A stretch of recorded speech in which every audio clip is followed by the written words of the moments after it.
I would like to ask Councilman Travis Chance to please lead us in our invocation and pledge. Good morning. Is Alan Muldrew in the hall, or in the audience? Or is he still getting coffee? No, here you go. Alan, I'd ask Alan to read the invocation. You know about. Bow our head. Heavenly Father, we thank you for this day. We thank you for the opportunity to be here. We thank you for our council and our country, our city, Lord. And we just ask that your wisdom will be upon our country, Lord, and that you will guide and direct this meeting, Lord, and would you please bless everyone that's here. May we go throughout the day doing things that are pleasing to you and helping mankind. We pray all this in Jesus' name. Amen. Pledge allegiance to the flag of the United States of America and to the republic for which it stands, one nation, under God, indivisible, with liberty and justice for all.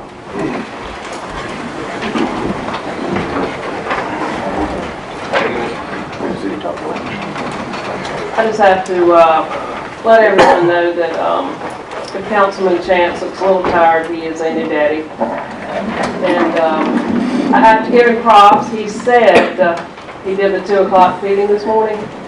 No said. So if you want to slide something through council today, might be the day. Not hardly. No, hardly. He's a little edgy. He's a little edgy today. A little more. Anyway, before we get started with agenda item 3, for those of you that are here today regarding agenda item 6, which is administrative hearings for alcohol violations, I want to give you the opportunity, if you would like, to go out in the hallway and meet with Public Safety Director Wendell Turner as it regards the resolution of your case, a possible resolution before the administrative hearing. That's completely up to you, if you so choose to do that. I want to move on to agenda item 3, which is recognitions and public presentations. Proclamation for National Disability Employees Awareness Month. This proclamation has been given over the years to recognize National Disability and Employment Awareness Month. Is Ms. Tiffany Williams here today with us? Tiffany, if you can come up. I'm going to read just a couple of paragraphs from this and present it to you. Whereas workplaces welcoming of the talents of all people, including people with disabilities, are a critical part of our efforts to build an inclusive community and strong economy. And whereas in the spirit, the City of Statesboro is recognizing National Disability Employment Awareness Month this October. Why don't you take a minute and tell us about this and why this proclamation was important to you today? Okay. Mayor and Council, thank you for allowing me to be here today. I represent Georgia Vocational Rehabilitation Agency, and I'm with the Vocational Rehabilitation Department here in Statesboro, Georgia. And we were once under the Department of Labor, but now we're our own standalone agency. And a lot of people are not aware of us in the community and the fact that we are here to help employ people with disabilities. And so it's important for us to let the Statesboro community know that we are here. If you know of someone who has a disability and who is looking for work, you can let them know that we're located at 117 Savannah Avenue, and they can apply for services with us, and after review, then we'll allow them to go through the process of becoming one of our clients. And I'm actually the employment specialist, so you may see me come knock on your door if you're at one of the if you have a business here in Statesboro. I may come knock on your door and ask you to allow me the opportunity to tell you more about our agency and to ask you to help us to get some of our people employed. So I thank you, Mayor, for signing this proclamation for me. Well, thank you, Tiffany. Here, let me go ahead and hand it to you. Thank you for coming today. Thank you. Appreciate that. Good luck. Thank you for what you did. Sure, absolutely.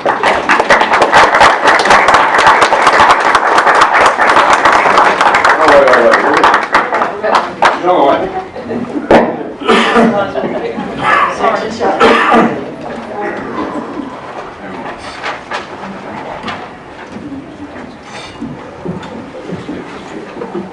Thank you. Thank you.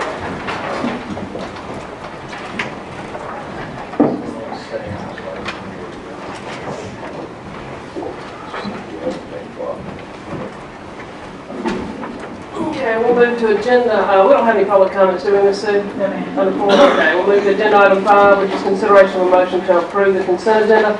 I will give council a minute to look through that agenda. The one thing I would say to take notice of is agenda item 5C, which is a second reading, which was the change in the municipal code regarding folks being citizens of Bullock County before sitting on boards.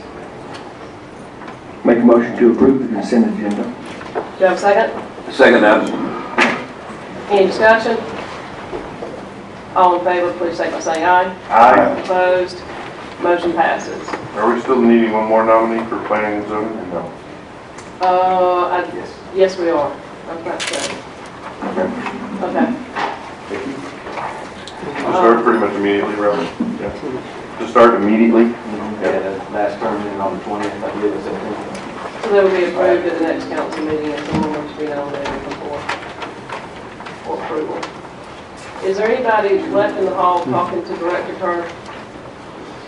There is, okay. When they come back, we'll pick up into agenda item 6.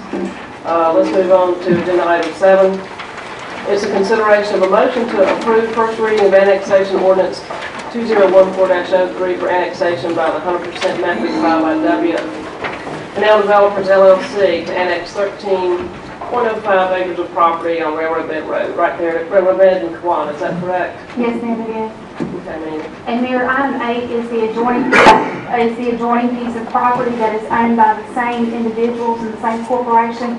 They have filed for the annexation into the city of Statesboro through the 100% method. They actually did this last summer.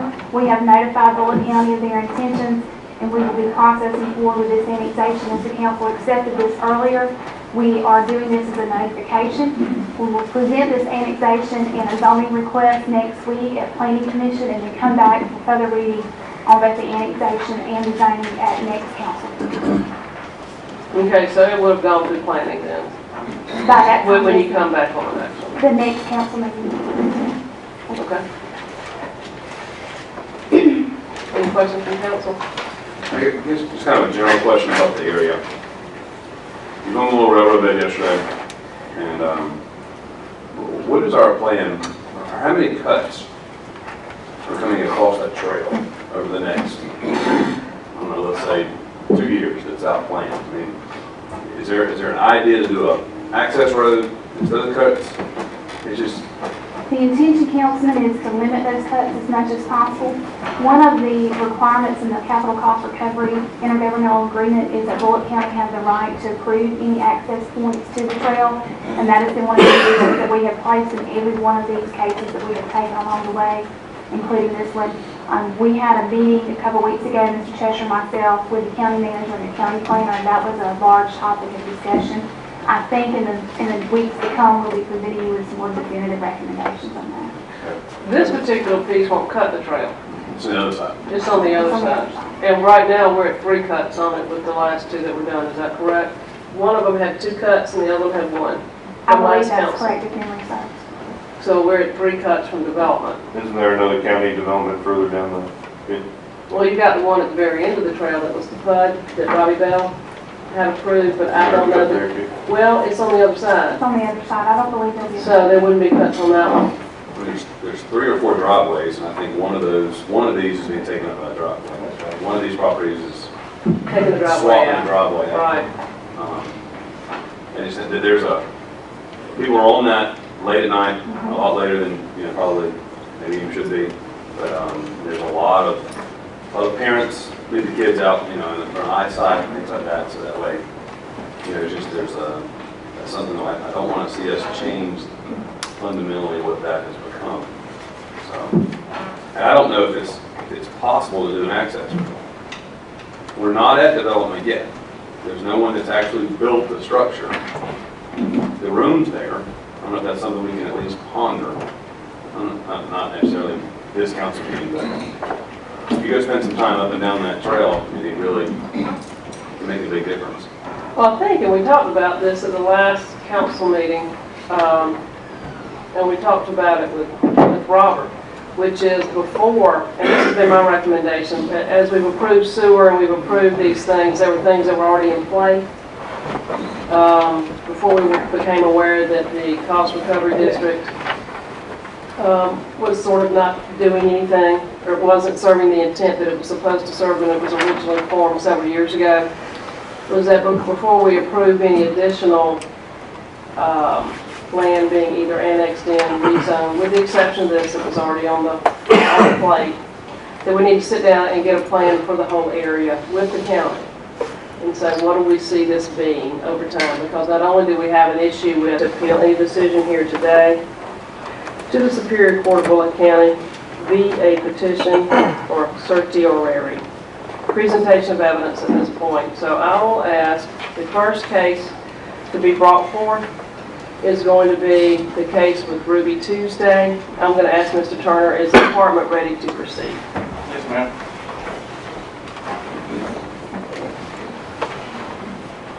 Mayor and council, today we're going to have the hearing in reference to the administrative violations of furnishing alcohol to persons under 21. And I believe pretty much everyone has been spoken to that's on this list, A through F, and would be willing to stipulate. We're talking to the last one now. We'll be willing to stipulate to the facts and circumstances surrounding the charges. So I guess what that would mean would be that they are willing to waive their hearing and have a ruling from mayor and council as to what the violations may result as far as punishment. Okay, so as far as Ruby Tuesday's concerned, is Scarlett May or Roger Collier here?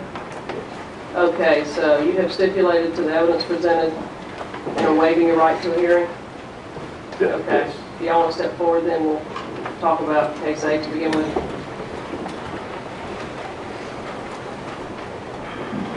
Thank you, Mayor Moore, Council. Okay, so based on that, then, let's see, we make a motion that based on the evidence presented here today, that council finds that licensee, his agency, or employees did violate indeed the alcohol ordinance in the 12-month period immediately preceding this hearing. Is that correct? Okay, do I have a motion from council? They've agreed to the violation. So moved. Do I have a second? Second. Any discussion? All in favor? Please indicate by saying aye. All right, for the first violation, there may be a warning or a one-day suspension of the license. Is this the first violation that we're aware of? As far as I know. Okay. So based on this being one violation that has occurred in a 12-month period, we either need to, council needs to make a motion to issue a warning, council needs to make a motion to do nothing, or council needs to make a motion to do a one-day suspension of the license. You may want to hear from. Okay. Excuse me. What would you guys like to say? Explain, I'm Director of Operations for South Georgia. Just to let you know what we've done prior to this and going forward. I do have a copy of our 5-day training agenda, which on the very first day of training does go through alcohol awareness policies and different violations of what can happen to the employee and to us. This is something that every employee goes through. They also have a signed copy for yourselves if you would like to look at it, what their responsibility is, and a copy of our responsible serving statement. In lieu of the violation that we had, we've sourced 2 other opportunities to go outside of Ruby Tuesday. We had a local vendor come in and do an alcohol awareness class with the team. We've also set up a tips training course that we did last Sunday with the team, which is training in inhibition procedures. I am scheduled to go to Atlanta on November 7th, become a proctor for that class so that I can be able to administratively give that going forward every month, or as often as needed as we bring on new employees. So, you know, we do have a zero tolerance for that. The employee was immediately fired that night. It's not something that we're proud of, but you know, we do understand that we did it. And we will hopefully be able to receive a warning and with preventive measures, not have anything going forward. Okay. Is there any question from council? I guess I feel kind of ignorant asking this question, but we haven't had an establishment come before us In a while. in 3 years at least. February 2011. February 2011, thank you. I know our first offense is a warning, I think. Can be. It's been that It long. can be a warning. It's not We mandated. decided between a warning and 1-day suspension of the license, as outlined by the ordinance. Okay, but just reiterate, February of 11, last time we had underage sales brought to us. And at that time, we issued warnings and also we closed an establishment for 10 days for a second violation. That was, Rusty's Tavern. Rusty's Joshua Tavern. Ledford. Going back to 09, it's a little bit of a different ordinance, but the first violations were 3 days, and 2 establishments were closed for 3 days. And I believe Locos, I don't see the Locos one, I think Locos actually was closed for 3 days, so then 4 in the past couple of years. that was in 2009. Well, that's what first violation, prior to and none. So basically, since 2011, there's been no ruling. Since February 2011, as regards alcohol violations within this hearing body. And I guess as a kind of a aside there, why is that we haven't had any of those violations in 2011? There have been violations in the alcohol ordinance since February 2011, but this body has not heard an alcohol violation since February 2011. Why is that? Well, actually, I think I'd like to speak to that if that's okay. Councilman Britt, I was going to bring this up under other business of council, so if that's okay, would you mind if we wait and bring it up then? As long as, I guess, none of the individuals that are listed here have had a violation that hasn't been brought to us. I know the Georgia Department of Revenue did a sting operation, and I don't know if any of those are brought to us. So, I mean, I got a letter here from Joy Stubbs. The last thing I'm going to do, she and I don't go to dinner a lot anyway, but the last thing I want to do is leave here and go, well, you do know that so-and-so got a violation a while back, and you ought to do anything about it. No, you do have all the violations that were, I think you said 35 have been done since when? 35 violations prosecuted in the municipal court in 2013. All of those occurred more than 12 months ago. There's nothing within the last 12 months. Qualify to be clustered into But that's the answer. So the nothing. number of violations within the past 12 months. So I looked at those. So they wouldn't, even if these licensees, even if the people who were convicted or adjudicated in municipal court were working for these licensees at that time, those offenses wouldn't qualify for a second offense today under the current ordinance. So we don't have anything on any books 12 months prior to now that would be a violation, whether in municipal court. 12 months prior to this violation occurring, not of today, just to be clear. And anything, if the Department of Revenue's done anything, I have no knowledge of that. But you say the city of Statesboro has done sting operations since 2011, In 2013. 2013, and those were not brought to us. That's correct. Okay, thank you.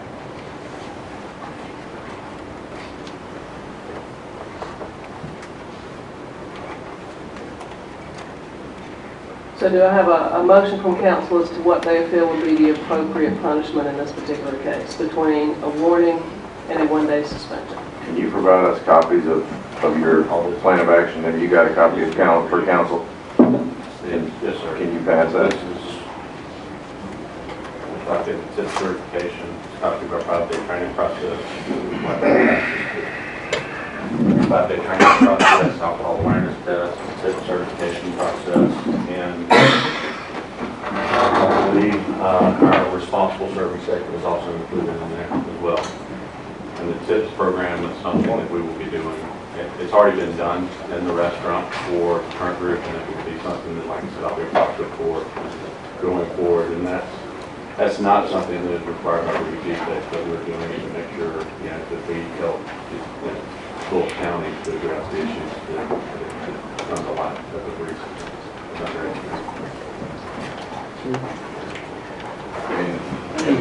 In light of you being proactive, I'll make a motion to give them a warning first offense. Second. Any discussion? All in favor? What, no, I was just gonna say, and I think this will really be true to all 6 of these. You know, with the fact that these things have not been brought before council for, what, 3.5 years now, I think this is a wake-up call to the alcohol license holders. I don't think I don't think Ruby Tuesday is a bastion of underage drinking and partying late night. So you guys have your lights off at 10:30 sometimes, so not exactly the targets we're looking for, if you know what I'm saying. But I think this and the other 5 are going to be a wake-up call and saying, hey, we're paying attention. And so I'm with you, Travis. Hey, wake-up call. Pay attention to your business. Any further discussion? Council discussion? All right, all in favor, please indicate by saying aye. Aye. Opposed? Warning has been issued to Ruby Tuesday. I had to use a filter on that one. All right, our second case is South City Tavern. Is Mr. Springfield here, please?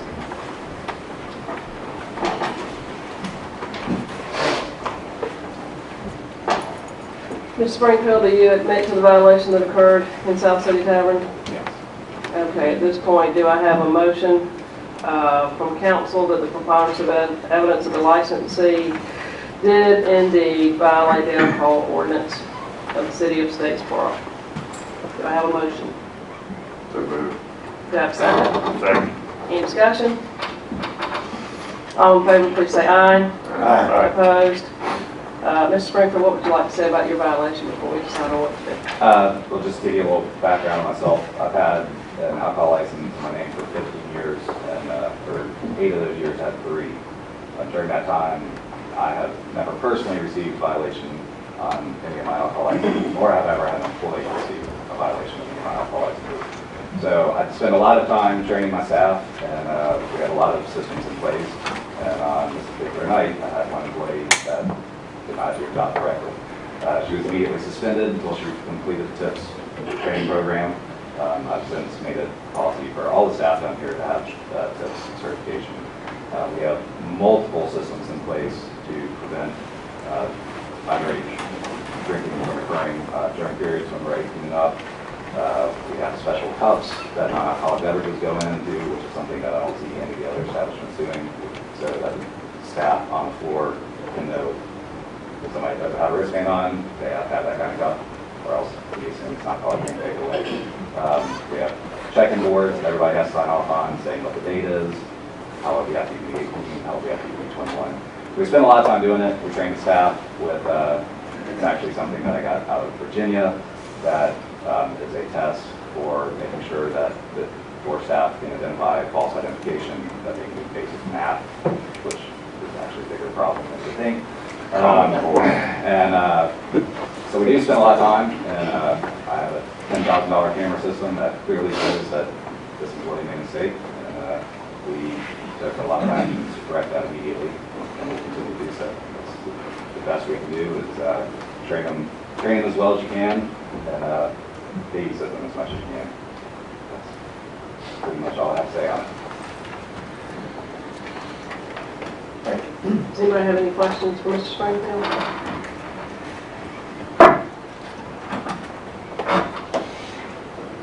I want to make one clarification and ask Mr. Turner, just for the purposes of everyone in council chambers, all of these violations are single violations, is that correct? Yes, ma'am. Okay, just wanted to clarify and make sure that anybody that's been 2 violations or more than one. Any questions for Mr. Springfield? Now, have there been any other, I mean, this is his first violation, yes? In the last 12 months, this is his first violation? As far as I know, that's the only thing he's been brought here to have a hearing on today.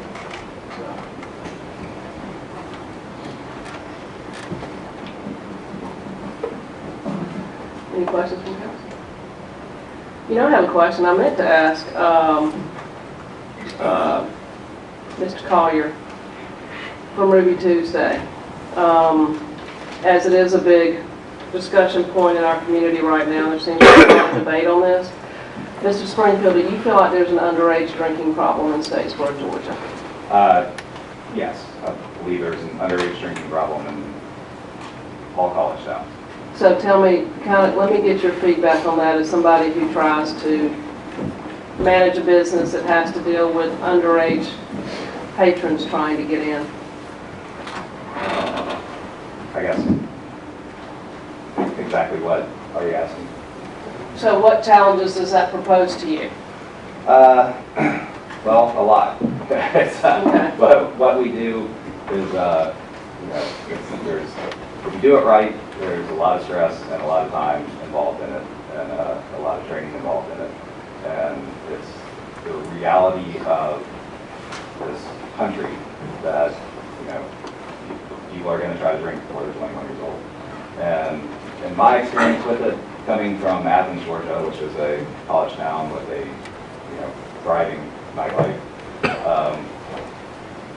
the best you can do, the best you can ever hope to do, the reality of it is to control it.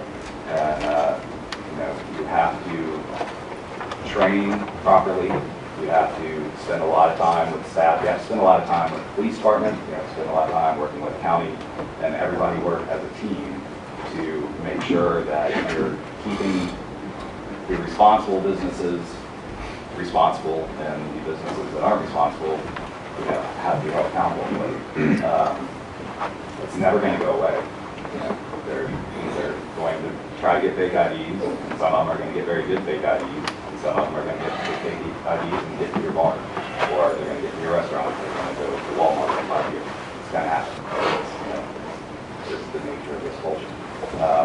So the very best you can ever hope for is to limit, as much as possible, and make sure that the businesses are held accountable for doing the best that they can.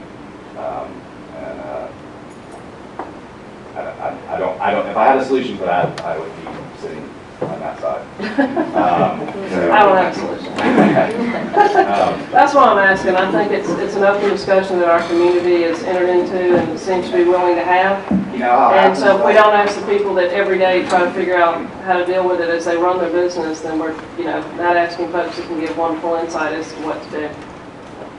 It took going through the same thing in Athens, and I guess that I've been told I've started talking with the city of Athens to get some winners, but it took a multi-pointed approach between the university, the businesses, and the city and law enforcement to really get it under control. But when they all work together, it is probably the best solution possible, if not a perfect solution.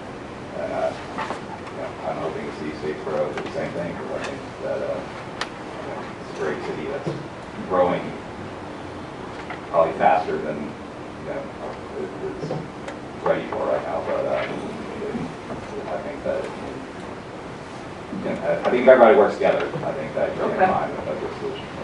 I appreciate you, Kendra. I know I put you on the spot, and I apologize for that. Does anybody have any other questions to ask or anything to say? Mr. Springfield, before we ask for a motion to determine what punishment will be?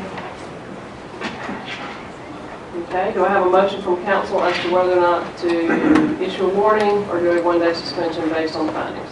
Make a motion that we want, issue him a warning. Do I have a second? Second. Any discussion? All in favor, please say by saying aye. Aye. Opposed? Okay. Thank you, Mr. Springfield. Thank you.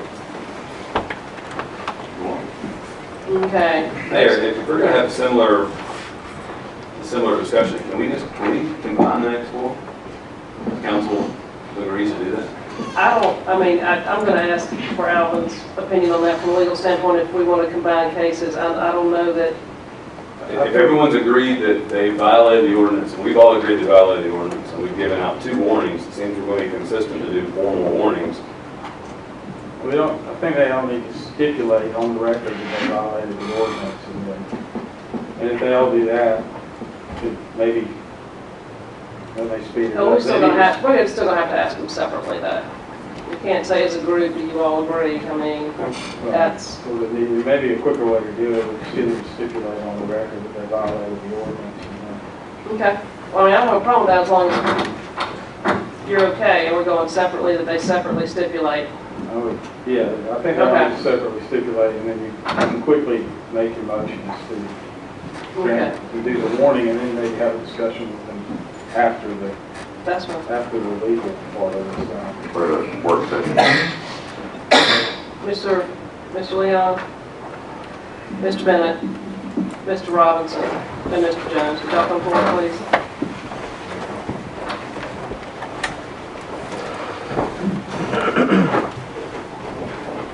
And we'll start with Mr. Leon. Mr. Abraham, do you stipulate then that you did indeed admit to violating the alcohol ordinance by selling underage for one count? Yes.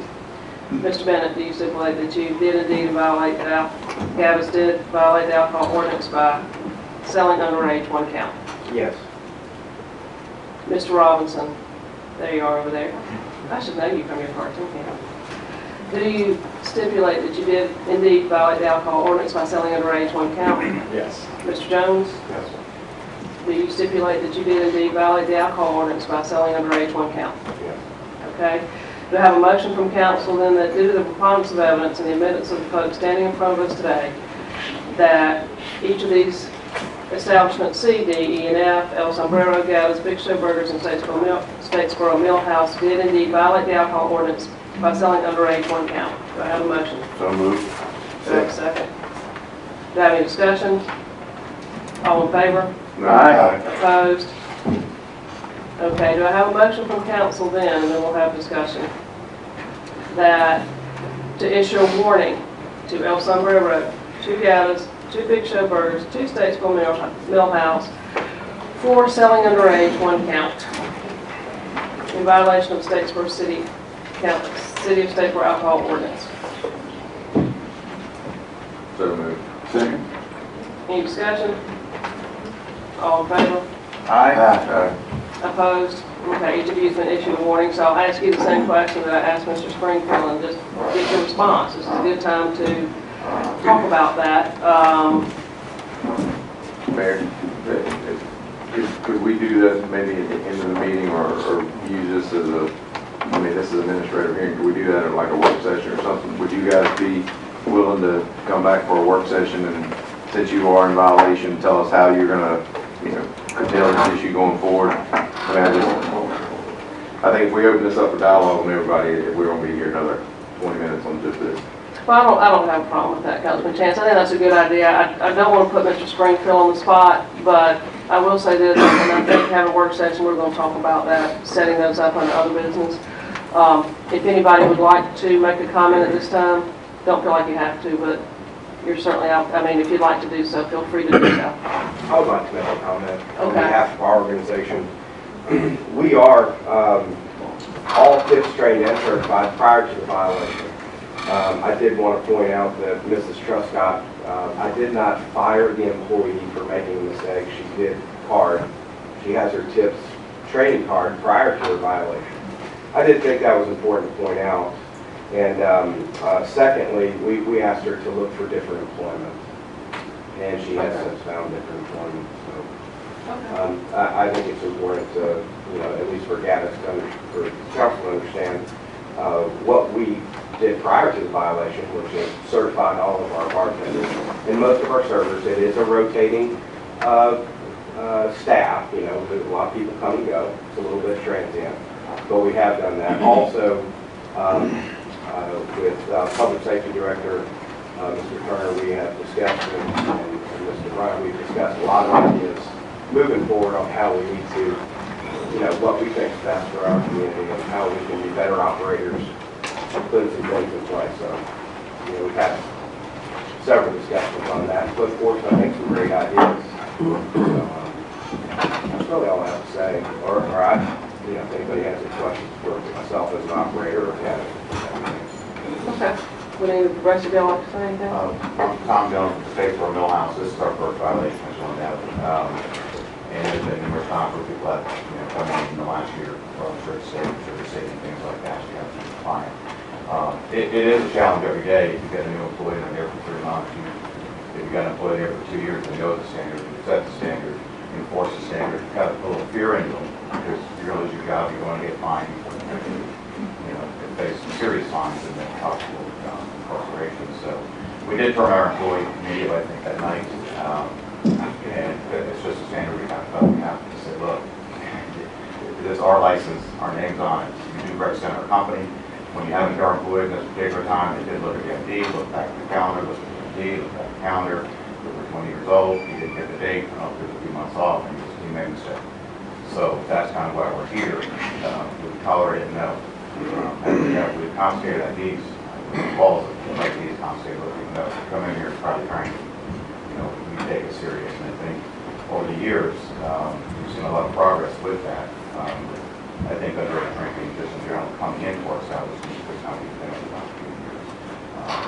We've been open now for this 6 years, 6.5. But yeah, it's a challenge. Like I said, if you have a new bartender and even a server who may not have served you before, you've got a lot of things to teach that person. Alcohol is one of them. There's a whole plethora of a lot of other things. So I think putting that on the top of the priority list is probably keep our business safe and sound and comfortable and in good standing with the community. I think that's just something we have done all the training classes, everybody else has done. We do an alcohol awareness policy. We do talk about it. It is in my notes. It is indeed. The things that we, with Jeff, is taking extremely serious. Is that we will talk about this in the next 3 months to our employees. So it's one of those things. I agree with the city working with the restaurants as well as I know that's been there. I know that that's a good relationship. But training is not the only answer I see on our side. It's just from day one, and just you almost kind of put your God into it a little bit because this is the adult world. A lot of other things can happen. So they put their one mistake puts us in this predicament. Another mistake puts us in a bigger predicament. So these are mistakes. I don't think they're doing it purposely. I don't think they want underage drinking. I don't think anybody in our establishment wants underage drinking. I know myself, my general manager, my manager, my employees are very aware we haven't tolerated it. So I think just going forward, we're just going to keep pushing the needle to be a little more firm on some of these actions and those people. Okay, thank you very much. Anybody else want to say anything before we're done? Okay, thank you.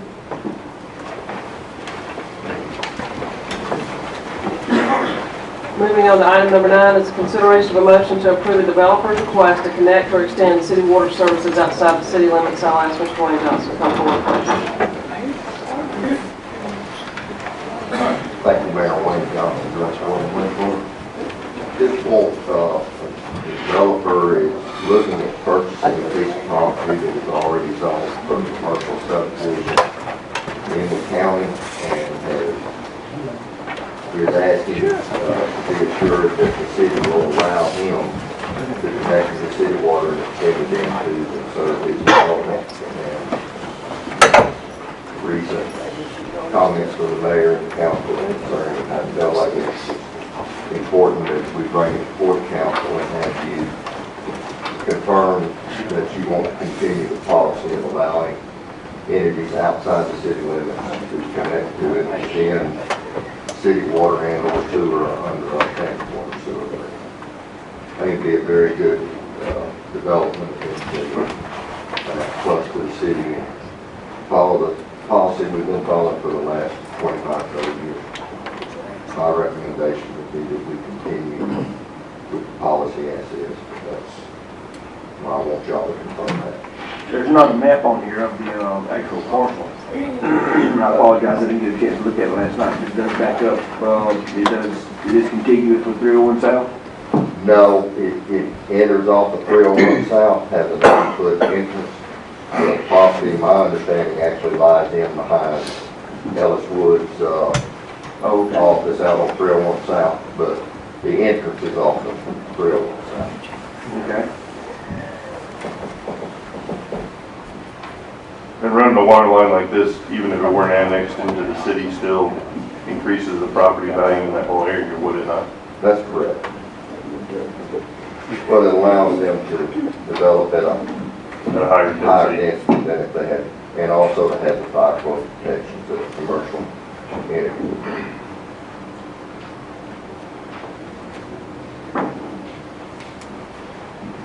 This has been brought to our attention. Motion on this though? I know it's written as a motion, but Memorandum of understanding would require a motion. I guess if it's I mean, a practice in the I think- past. I understand, you know, and I don't want to make a statement to a developer that we will allow it and then him go purchase the property and invest a lot of money, and then for some reason the council say, no, we'd rather not. I think, Wayne, is it's not true that it's been typical that we have. They pay all the expense to connect into our water that's running right by there. That's correct, Mayor. They would have to enter into our standard water sewer agreement, which at such time as they were to become contiguous to the city limits, they would, everything. Be able to access, you know.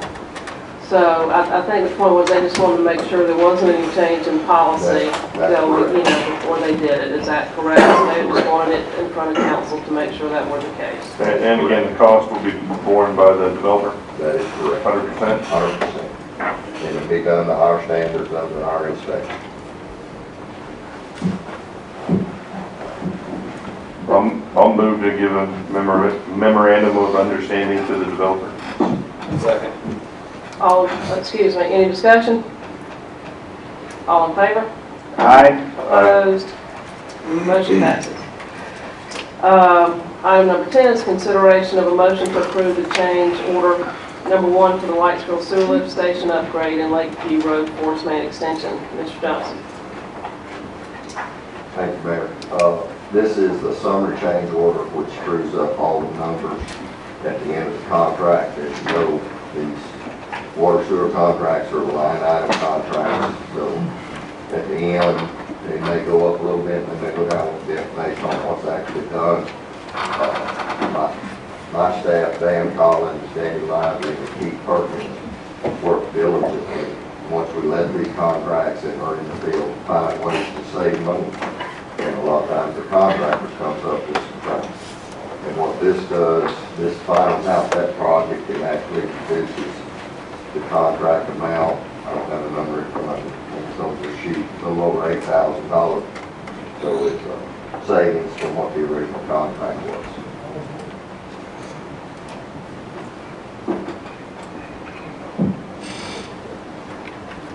When is the Whitesville Sewer Lift Station going to be done? It is done. So this is just an upgrade to what it was? To what was recently done? There's been work out there that's been done recently.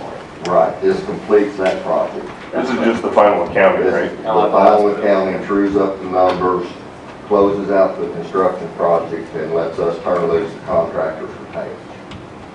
Okay. Any further discussion? Motion to approve change order number 1 for the Whitesville Lift Station upgrade. Do you have a second? Second. Any discussion? Yeah, can I have the $8,336.60? They give it back to us? I'm just not even going to touch that with a 10-foot pole. The table? We're not even going to go there. Pull that over the table, under the table. Yeah, exactly. Oh, my God. Just thinking my flood fund. Oh, good Lord. Okay. That was the capital. Yeah, and we got all the way to item 10. Almost. The accounts will retreat. Holy Toledo. Did Holy Toledo pick up on the recorder? Just to make sure. Oh, goodness. Okay, I believe we had a second and we were having discussion. Any further discussion? Okay, all in favor, say aye. Aye. Opposed? Okay, it passes. I don't know if we did that twice or not. I just really don't know. All right, we're going to go to agenda item 11. Is John's request in that motion? Okay. No, I wanted to make sure he said it during discussion. No, it's not. Nobody amended the motion, so I don't get the cash. What about cash you get? Okay. This is about right for Mrs. Warren to take a break, so we're going to go on to item number 11. Presentation from our Public Safety Director, Wendell Turner, regarding findings and recommendations for underage drinking of alcoholic beverages. Could you please come forward, Mr. Turner?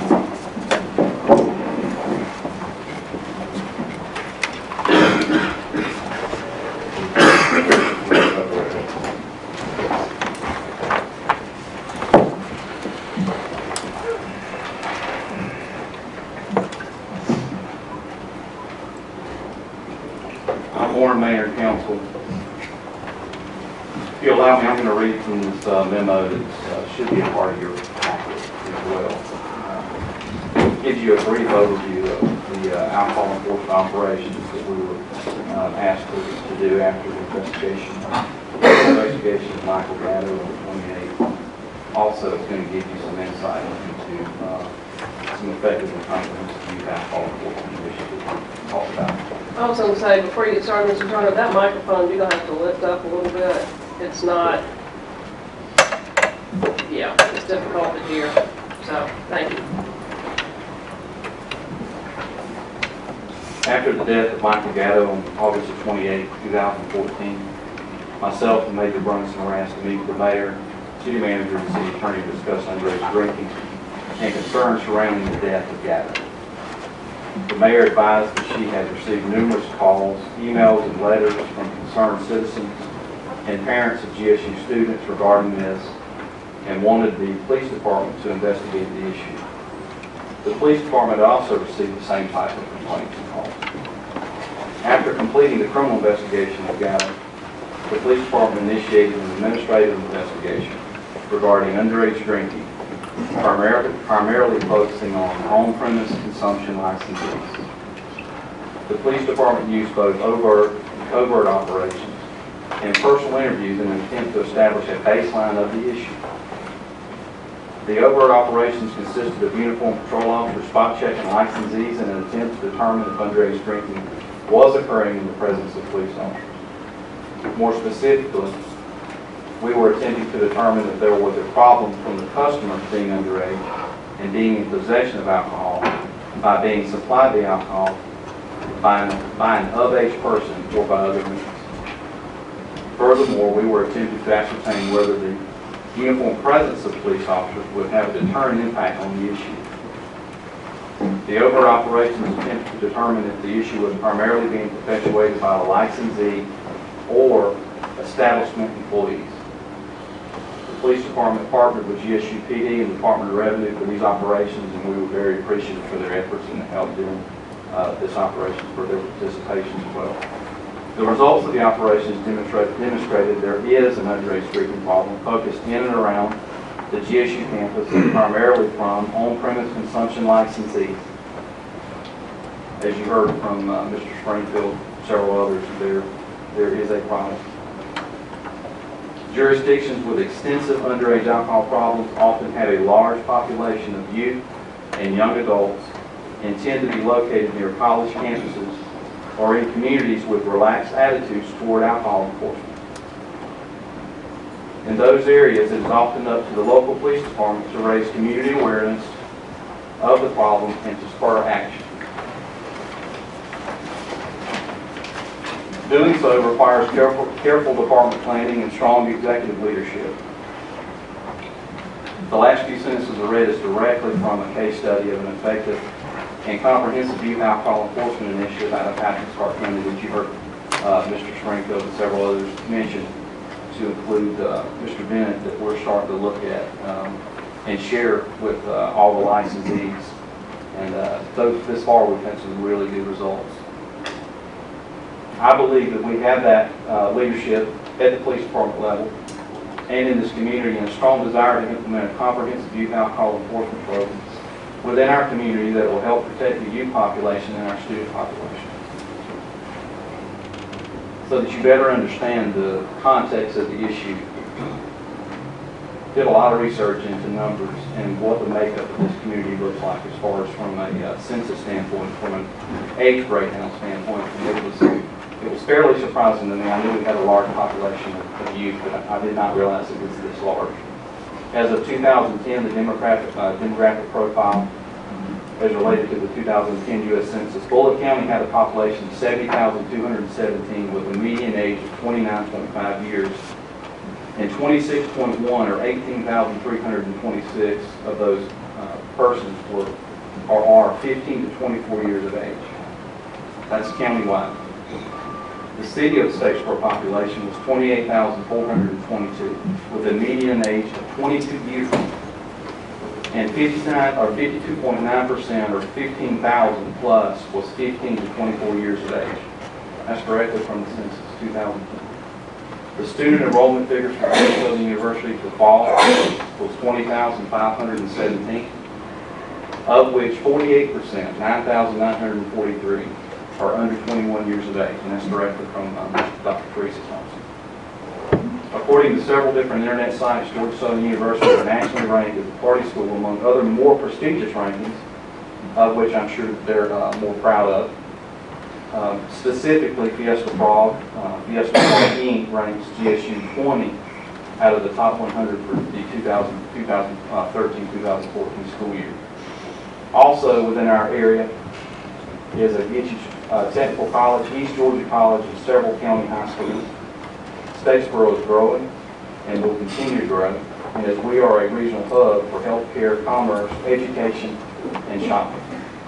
Within the city limits, there are currently 84, at the time of this memo, currently 84 alcohol licensees, 39 package sales, 45 beer, wine, and liquor sales. That's the breakdown. Statesboro is no different than many other college towns, but alcohol use is very, very prevalent.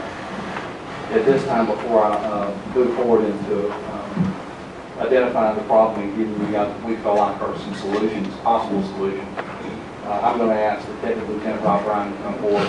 He was the one that actually did all the legwork on the investigations, the administrative investigations, as his team was primarily focused on a lot of other Part 1 crimes, specifically the criminal investigation of Michael Guy.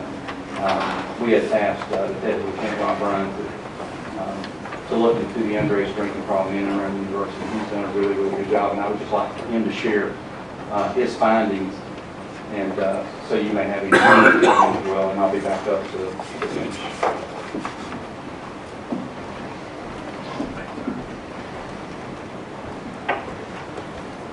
During the administrative investigation, we learned several things, and not all of them relate to all licensees. However, many of the bartenders and servers, bouncers, other staff at some of the facilities have little to no training as it pertains to their job descriptions.